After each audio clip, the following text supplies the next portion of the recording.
The Minolta XK looks like someone tried to draw Darth Vader from memory after seeing him once. It's a large, heavy, hulking mass of black painted brass is at home taking photos as bashing in the head of a mugger. And if you can manage the weight of the XK, it's a generally likable camera that handles well. The XK delivers accurate shutter times, good light meter readings, and has a bright and large viewfinder that would make most cameras of its time and the decades after it jealous. So in short, the XK is a very nice and good camera with some manageable quirks. The XK has its drawbacks though, too. The weight is a big one.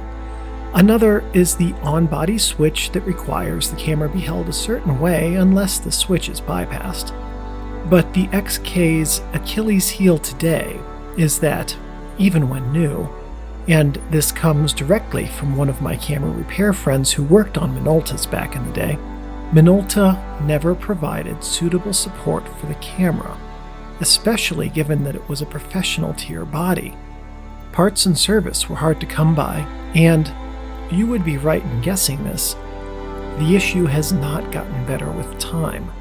In general, the XK today can be repaired if the issue can be rectified in camera, such as a curtain coming off the guides.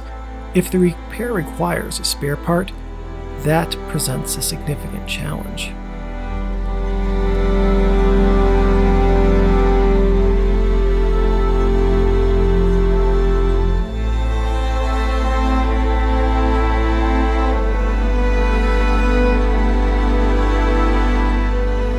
A couple of years ago, I had to send my XK in for repairs.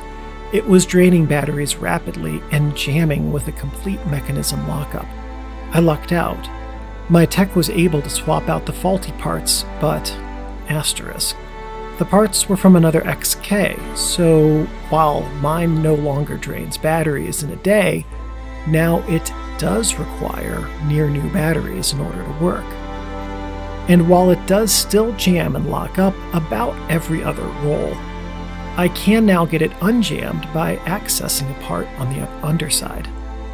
This is par for the course for us XK enthusiasts, and if our XK had any significant amount of use in its first life, we have to deal with the quirks and problems and accept them as part of the camera. These are one of the hardest cameras to have repaired now, up there with the Pentax LX and MZS, Minolta 7 and 9, and Konica Auto-Rex P bodies.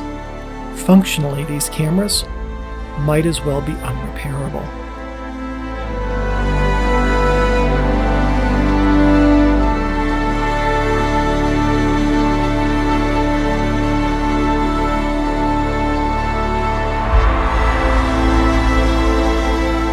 And that is unfortunate because the XK delivers a refined user experience with a delicate shutter not much louder than a Leica's, a smooth film advance that feels like an Envral ERV2 gently tapping a Mizuno in for a birdie, and an overall interface that feels as though it was designed by a photographer who also understood user interfaces. Empirically, the XK is a wonderful camera despite its flaws.